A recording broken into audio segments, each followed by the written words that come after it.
Salut à tous l'équipe, j'espère que vous allez bien. Aujourd'hui, nouvelle vidéo, on a pas mal de choses à vous dire. Enfin, j'ai pas mal de choses à vous dire. On a eu l'annonce de Pereira vs Rountree à Salt Lake City, je crois, pour le main event. Donc en light heavyweight, prochain combat de Pereira face à Khalil Rountree qui prend Pereira qui prend un mec qu'on n'attendait pas du tout, alors qu'on a un Kalev qui attend depuis un moment. Donc Khalil Rountree qui devait combattre Jamal Hill, mais qui a été contrôlé positif à une substance interdite. Bon, il y a une enquête, c'était avéré que c'était dans un complément alimentaire. J'avais fait un live dessus sur les compléments alimentaires, qu'il fallait faire attention là-dessus. On va parler du Craig Jones Invitational aussi. Est-ce que ça va tuer la DCC? La DCC qui commence ce soir. On va parler un peu de l'UFC avec Adesanya qui a craqué, qui s'est mis à pleurer en conférence de presse face aux propos de Duplessis. Est-ce que ça va l'aider? Est-ce que ça va le transcender dans la cage, etc. On va parler de tout ça. Voilà, comme d'hab, on like, on commente, on s'abonne. Il y a pas mal de choses à dire. Donc, Pereira qui revient à Salt Lake City, novembre, Salt Lake City, je crois. Je crois que c'est novembre, Salt Lake City. Donc, face à Khalil Rountree. Khalil Rountree, pour ceux qui ne savent pas qui c'est Khalil Rountree, c'est celui qui avait combattu Anthony Smith, son dernier combat. Bizarre, on va pas se mentir, bizarre. Je vais vous montrer rapidement. Pour ceux qui sont sur Twitch, bien évidemment, hein, ceux qui sont sur TikTok, il faut venir sur Twitch pour avoir le partage de l'écran. Donc voilà, ceinture des 95. Attendez, est-ce que vous allez voir? Ouais. Donc ceinture des 93 kilos. 5 octobre, pardon, je disais en novembre, 5 octobre, début octobre, donc l'UFC 307 à Salt Lake City. Donc c'est en altitude, ça peut jouer les gars, en altitude. Ankalev, bien évidemment, qui se fait avoir, mais ça c'est comme je dis, il veut pas communiquer en anglais, il n'est pas vendeur. Donc au bout d'un moment, ben, on met Khalil Rountree. Alors que pour moi, Ankalev mérite largement son title shot. Je ne sais pas ce que vous en pensez vous. Mais bon, après, c'est la loi du marché à l'UFC, quoi. Je pense que Pereira, ça va être pas facile pour lui, mais ça va être un peu comme Jamal Hill. C'est pas un lutteur en face. Pour moi, Pereira, si tu veux vraiment lui porter, enfin lui faire des dégâts et potentiellement vraiment le battre, bah, il faut que tu t'appelles soit Adesanya en striking, soit que tu sois un lutteur allez, à la style Bonical ou Khamzat Chimaev, où tu es vraiment rapide, tu amènes au sol, tu contrôles au sol, et soit tu finalises soit avec du ground and pound. Salut Manu, ça va ou quoi? Ça va et toi? Donc voilà, Pereira qui revient sur Salt Lake City. Dana rêve d'une victoire d'Israël pour faire un troisième combat. C'est possible, c'est possible. C'est possible, c'est possible. Mais ça sera en quoi? Est-ce que ce sera en 93? Est-ce que ça sera en 84? C'est ça la problématique. À voir. C'est vrai qu'il y a peut-être une revanche qui se profile, mais on verra. On a eu le Craig Jones Invitational qui a commencé hier avec de belles oppositions. Je vous en montrer quelques-unes qui étaient sympas. Euh, je vais vous montrer quelques vidéos. Je ne sais pas si vous aurez le son. Vous me direz bien évidemment, s'il vous plaît, si vous avez le son sur Twitch. Euh, on a eu un des frères Rotolo qui a perdu. Tairo Rotolo, je crois, s'est fait éliminer par. Comment il s'appelle? Lévy, je crois. C'est un Australien. Je ne sais pas si vous avez le son. Vous me direz si vous avez le son. Donc ça a pas mal lutté. Ce qui est bien, c'est que l'arène là, du Craig Jones, c'est l'arène un peu du karaté combat là, avec une sorte de mur en biais. Et ça change un peu certaines situations.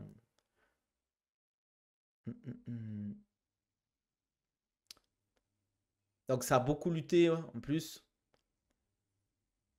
Mais franchement, il y avait pas mal de trucs intéressants, hein. Je sais pas si vous avez regardé un peu des highlights, je vous en montrer quelques-uns.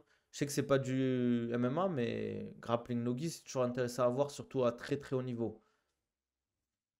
Bah, vous allez dire qu'est-ce qu'ils font là, c'est bizarre un peu, mais on dirait un anaconda un peu. C'est vraiment du haut niveau, quoi. Enfin, je vais vous montrer d'autres trucs aussi, un peu là. J'espère que vous voyez. Attendez, je vais vérifier que vous voyez ou pas. Est-ce que vous voyez ou pas, les gars? Ouais, si vous devez voir. Est-ce que vous avez le son aussi, s'il vous plaît, les gars? Ouais. Clé de genou. Là, pareil, hein.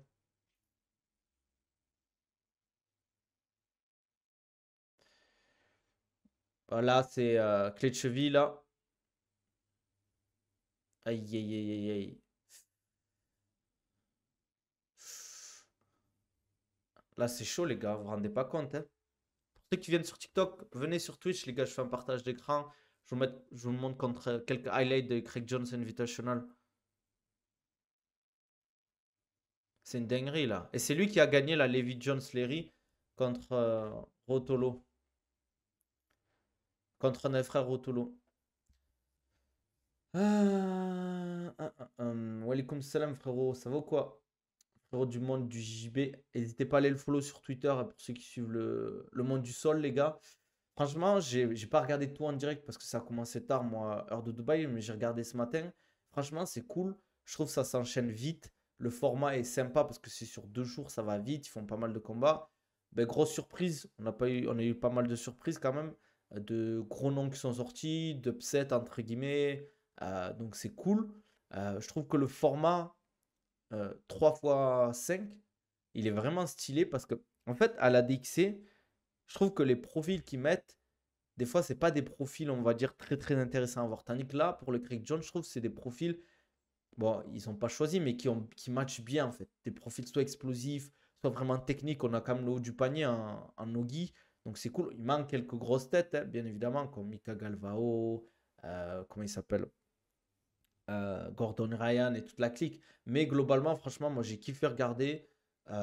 C'est vraiment sympa à voir. Et l'arène avec le mur en biais, je trouve que ça rajoute pas mal de choses sur les phases de lutte.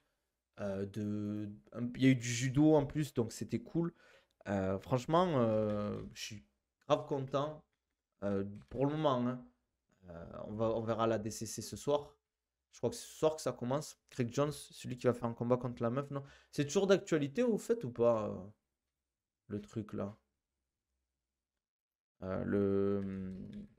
Ce combat-là. Je crois que ça avait été annulé là. Par contre, c'était bizarre ce qu'il a fait la Craig Jones. Mais bon, enfin bon. Là, je vous montre un petit highlight qu'il y a eu hier soir entre le Rotolo, un des frères qui s'est fait éliminer, contre Nolf. Vous allez voir, ça va être sympa. Petit highlight, les gars. Est-ce que vous avez le son ou pas? Nolf qui est plus un profil lutteur.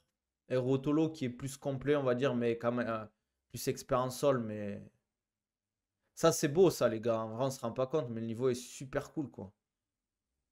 C'est athlétique, ça bouge beaucoup, c'est dynamique. Franchement, chapeau, hein. Chapeau, chapeau. Toujours le super fight est bien prévu là. Je crois que ça avait été annulé. Je crois que ça avait été annulé le truc contre la meuf. Moi, avec ce qui s'était passé. Bon, après, je sais pas si c'était prévu ou pas. En tout cas, bonne surprise le Craig Jones Invitational. Surtout qu'il y a 1 million à la clé pour les vainqueurs. Donc, c'est 2 millions en tout. C'est 500 000, 500 000 pour la catégorie plus 80 et moins 80. Juste, c'est vrai que ça pénalise en vrai certaines catégories. On va dire que le mec qui mince, comment dire, qui est plus 177 kilos, ben, il va devoir descendre en 70. Enfin, pas, pardon. Les mecs qui sont juste au-dessus de 80, ils vont devoir vraiment cutter pour passer en dessous et vice-versa. En fait, il y a une catégorie qui est un peu. En fait, il y a des mecs qui sont un peu, entre guillemets, légers. C'est compliqué pour eux, je trouve, avec ce genre de truc, quoi. Tu fais 85 kilos, c'est chaud pour toi, quoi.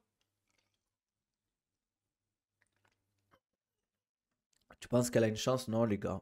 Je pense pas qu'elle ait de chance, les gars. Vous vous rendez pas compte la différence de force qu'un homme a vis-à-vis d'une femme. Et c'est pas, comment on dit, c'est pas misogyne de dire ça, c'est la vérité, les gars.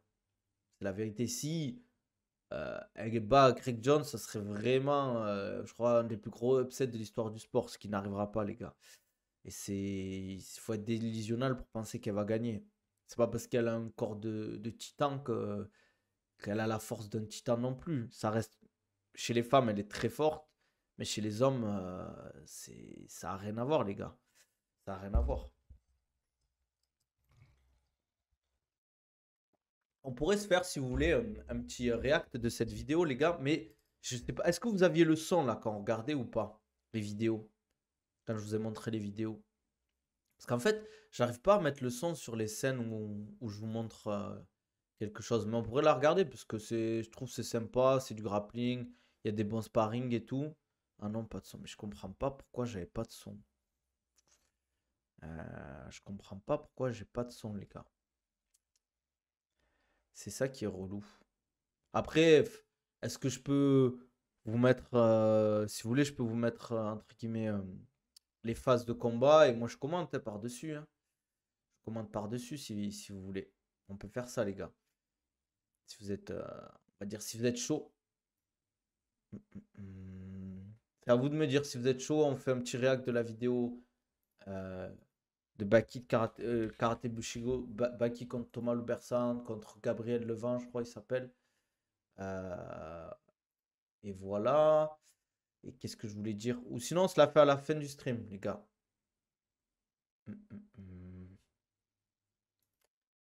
Comme vous voulez. Il y avait quoi que je voulais parler aussi? Il y avait un truc que je voulais parler, mais je sais plus. C'était quoi? Je voulais parler d'un truc, mais j'ai complètement zappé, les gars. Il y a la DCC ce soir, ouais, à regarder. UFC, bien évidemment. On va regarder la vidéo à la fin. On regardera la vidéo à la fin. La DCC, c'est bien. Mais on a l'UFC, les gars, ce soir. On a eu Adesanya qui s'est mis, on va dire, à pleurer face aux déclarations du Plessis. Voilà quoi. Je crois qu'il a dit un truc. Enfin, il a dit un truc. Il s'est mis à. Pas à pleurer, mais on s'est compris les larmes aux yeux. Donc, c'est. Voilà. C'était un peu cringe, entre guillemets. Je trouve que ça va un peu loin des fois. Après, c'est malheureusement. C'est malheureusement un peu le MMA, ça devient un peu, j'ai l'impression, pas du catch, mais ça va loin, quoi. Ça va loin, franchement. Il y a aussi une bagarre, je sais pas si vous avez vu, je vais vous montrer, entre Brendan Allen et Marvin Vettori, à l'événement du PFL, là. Brendan Allen et Vettori ici. Donc voilà. Je sais pas pourquoi ils sont battus, mais ils sont en embrouille depuis un moment. Ils sont en embrouille depuis un moment, donc voilà. Et ils devaient se combattre, mais le combat ne s'est pas fait. Le combat ne s'est pas fait. Donc voilà, je sais pas pourquoi c'est parti si vite, hein. Les Américains, ils aiment trop ça, hein. Regardez, il y a Oumar Sy là, les gars. C'est pas Oumar Sy, c'est Oumar Sy le combattant, hein. Il a dû se dire, mais qu'est-ce qui se passe, quoi. Et n'hésitez pas, les gars, à me dire en commentaire ce que vous en pensez. On a eu bien évidemment le. Comment ça s'appelle? Ben, la conférence de presse que je vous ai dit. On a eu pas mal de combats annoncés aussi pour Salt Lake City. On va avoir Roman Dolidze face à Kevin Holland. Je vous montre vite fait. Les gars, j'en profite. Dolidze face à Kevin Holland. Kevin Holland qui va monter de catégorie, middleweight. On a Stephen Thompson face à Joaquin Buckley. Pareil, là c'est en 67 kg, 5 octobre. Ça a été après l'annonce. Euh, voilà. On a un combat féminin. Juliana Peña contre Raquel Pennington. Donc c'est pour la ceinture. Et on a Kayla Harrison vs Ketlen Vera. Combat Kaomar. Bah, l'UFC Paris, les gars. UFC Paris. UFC Paris revient, les gars, au Marcy. Voilà, c'est là qu'il y a eu Adesanya qui s'est mis à, entre guillemets, à pleurer. En conférence de presse. J'ai l'impression qu'il est vraiment émotif. Donc, je sais pas, c'est bizarre ces histoires des fois, hein. Comme cela à pleurer pour un mec que tu connais ni Nathan, ni Dev, qui te dit un truc qui te plaît pas, surtout quand t'es combattant, quoi. Dinguerie que tu sois out d'un combat pour dopage et qu'on te donne le title shot après. Ouais, je suis d'accord avec toi. Je suis d'accord avec toi, surtout quand Kalev mérite largement le title shot. Et comme je le dis, malheureusement, c'est que vu qu'il n'est pas vendeur, ben, l'UFC s'en fout, ils le mettent de côté. Merci Snizo pour le follow, pour le subprime, ça fait grave plaisir. Bienvenue. Ça fait, ben, les gars, n'hésitez pas à faire comme Snizo, à donner la force avec un petit sub. Et ouais, franchement, pour Ankalaev, c'est triste hein, parce qu'il mérite largement depuis, pour moi, des mois le title shot. Il n'a pas face à Pereira, surtout Khalil Rountree. Il a battu Anthony Smith, qui est pas voilà, c'est pas un mec que tu ragages actuellement light heavyweight. Il se prend Pereira, t'as l'impression que Pereira, ils veulent vraiment le protéger. Parce que pour moi, Ankalaev, c'était vraiment le combattant le plus dangereux pour Pereira actuellement en 93 kilos. Et maintenant, Khalil Rountree qui est plus striker, qui ne lutte pas du tout, qui lutte pas, c'est pas vraiment un vrai lutteur, hein, on va pas se mentir. Qui est en grappling pareil, c'est pas de grappling pour lui, pas de sol. Lui, c'est du ground and pound, c'est du striking et c'est tout, quoi. Donc voilà. Franchement, je pense que Pereira, il peut le terminer en un round ou deux rounds. Je le vois pas du tout en vrai faire quelque chose face à Pereira, à l'Elrondry. Mais oui, c'est ça le pire. Après, il y avait qui de dispo? Il est pas dispo. Comment il s'appelle? Ratic, je le vois encore pire. Euh, Prochaska, ben, ils viennent perdre. Donc, hum, hum, hum. Toi, tu aimes le ground and pound? Ouais, j'aime bien, ouais. J'aime bien travailler en ground and pound en MMA, moi. D'ailleurs, c'est plus mon style, les gars. Au bout d'un moment, ils pourront pas l'ignorer à vie s'il fait que gagner. Ouais, un peu comme Belal. Mais bon, ça fait chier, quoi. En fait, moi, je trouve au bout d'un moment, c'est bien le spectacle. Mais là, faut respecter un peu les combattants. D'ailleurs, je trouve l'UFC, des fois, ils font des bails bizarres. La déclaration de Dana White avec, comment il s'appelle? Euh, Aïe, aïe, comment il s'appelle? Non, allez, hop. Ils sont fous, les gens, ici. Il y a trop de gens bizarres sur TikTok, les gars. Si vous avez des enfants, ne laissez pas aller sur TikTok, je vous le dis. C'est vrai qu'il y a Ozdemir, mais il est à l'UFC, il est booké à l'UFC Paris, non, Ozdemir? Et Blakovic, c'est vrai que le combat le plus serré, ça a été Blakovic et Adesanya. Mokaev, pareil, Aspinal. Euh, Franchement, Dana White, il dit des dingueries. Je trouve qu'avec John Jones, il fait trop le gentil. Et avec Aspinal, avec Mokaev, Ankalaev, il ne respecte pas les combattants, quoi. En plus, il ne faut pas oublier que les combattants, c'est ce qui font vivre l'organisation. C'est un peu comme si toi, tu es chef d'entreprise et tu as des employés qui bossent bien. Et toi, tu leur manques de respect et tu les payes mal. Donc, je sais pas. En fait, je pense qu'il n'y a personne pour pousser le haut là à l'UFC. C'est ça qui est dommage. Ça rend, entre guillemets, ça rend un peu ben, comment dire, l'ambiance un peu bizarre, bizarre, quoi. Mm. Enfin, bref. John Jones et Pereira sont les plus protégés par Dana.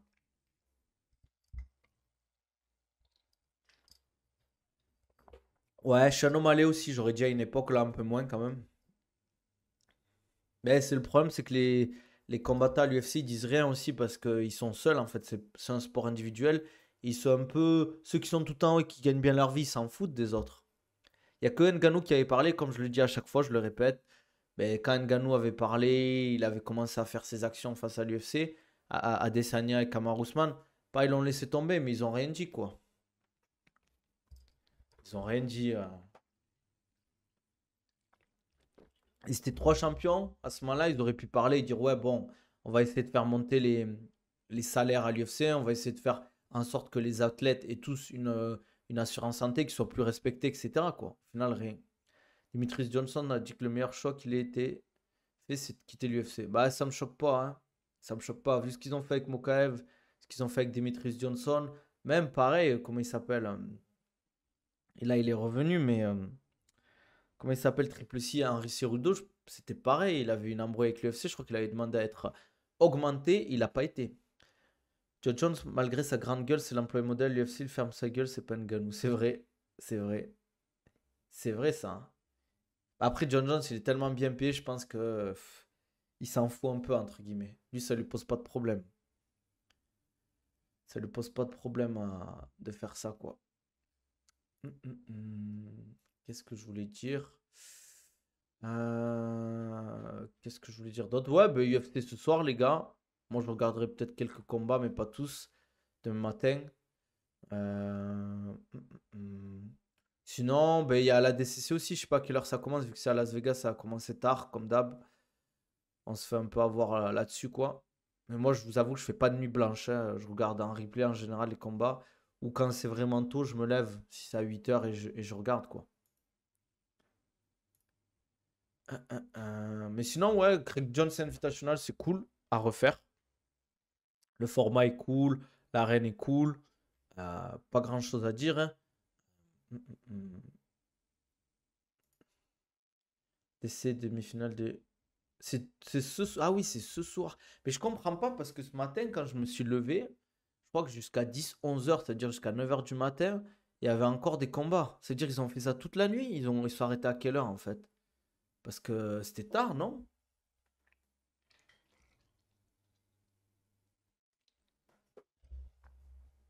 Parce que ça a dû s'arrêter quoi, à 2-3 heures du matin là-bas, non? Ah, c'était super long, hein. Je sais pas comment il y en a, ça veut dire qu'il y en a, ils ont regardé de minuit jusqu'à 9 heures du matin. Attends, 9 heures de show, c'est super long, je trouve, non? Ou c'est moi qui me trompe là? Parce qu'ils ont fait faire 3 combats. Il y avait combien de combats en tout? C'est fini une heure. Ouais, parce que Las Vegas, c'est vrai qu'il y a beaucoup de décalage horaire. Ça veut dire qu'il y a 9 heures. Enfin, il y a 8 heures décalage horaire avec Las Vegas. Ok. Ouais, je savais pas. Je savais pas, je savais pas. Bon, ce qu'on va faire là, c'est que juste pour YouTube, les gars, je vais couper parce que sinon je vais me faire strike la vidéo. Donc, comme d'hab, likez, abonnez-vous, commentez.